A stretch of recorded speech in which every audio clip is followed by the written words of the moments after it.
Welcome to Whisky.com, where fine spirits meet. My name is Lüning, Horst Lüning, and I'm the master taster of Whisky.com. And today we have a row of 4 whiskies here on my cask. They are all from the independent bottler Signatory Vintage, and they are all uncolored and unchill filtered. Whenever you taste 4 whiskies in an evening or in a day, then you should have a few thoughts about the sequence you intend to taste them. So how to decide the sequence? Well, there's one big number, it's the ABV. The higher the ABV, the later you taste. Because higher ABVs bring a higher stress on your taste buds and they paralyze your tongue, and then you taste less. So the first whiskey you taste will influence the second, and the first together with the second will influence the third, and so on. And when the first is a high-strength whiskey, then you have problems tasting the last,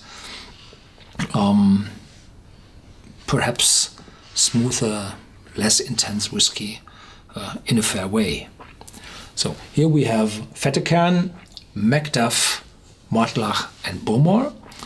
And I decided to have this sequence because I know some Fettercairns, and most of them were quite smooth and light. The Macduff had been a little bit stronger, but still a typical Highland single malt.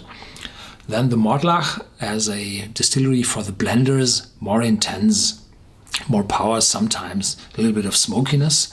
And last, of course, the Bowmore, because it has quite a heavy smoke content. So this was my sequence. I decided to taste those, and all have, of course, the same ABV, 46%, unchill filtered, uncolored. I think I said that. So this one, the Fettercairn, is vintage 1996, 17 years old, distilled on September 30th, 1996, and put in the bottle on January 7th, 2014. It was matured in a hogshead with a number 4348, and it's bottle 315 of 378. 17 years, quite an age. And there are not many independent bottlers on the market who are able to deliver bigger amounts of aged single malt whiskies for reasonable prices. So Signatory Vintage is one of those.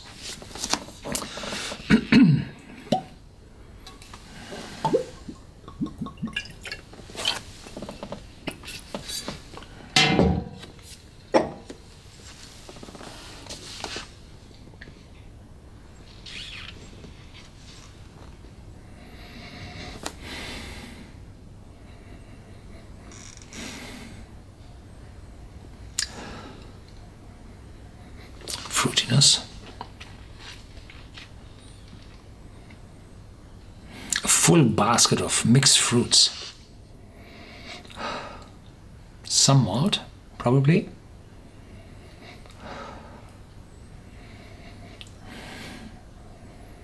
It's light.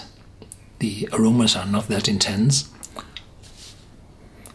And you need quite a time to figure out those individual aromas because it's so light in the taste.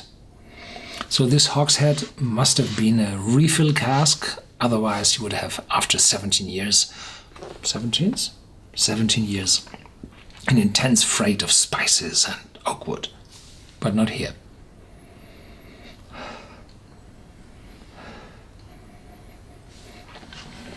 Perhaps in the back a little bit of the oakiness appears, but it's faint.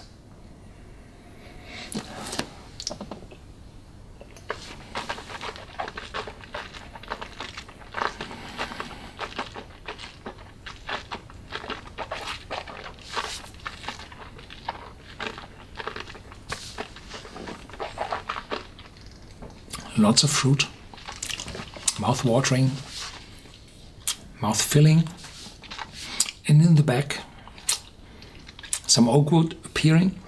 17 years is a long time. And yes, switching over to liquorice. So this whiskey is definitely on the taste side, less on the aroma side, and it's a whiskey for introducing people to single malt whiskey, and not for the ones who had already 50 different bottles and said, I'm looking for the next kick. No, not at all. The aftertaste is fading away already. So it's a light and fruity on the nose,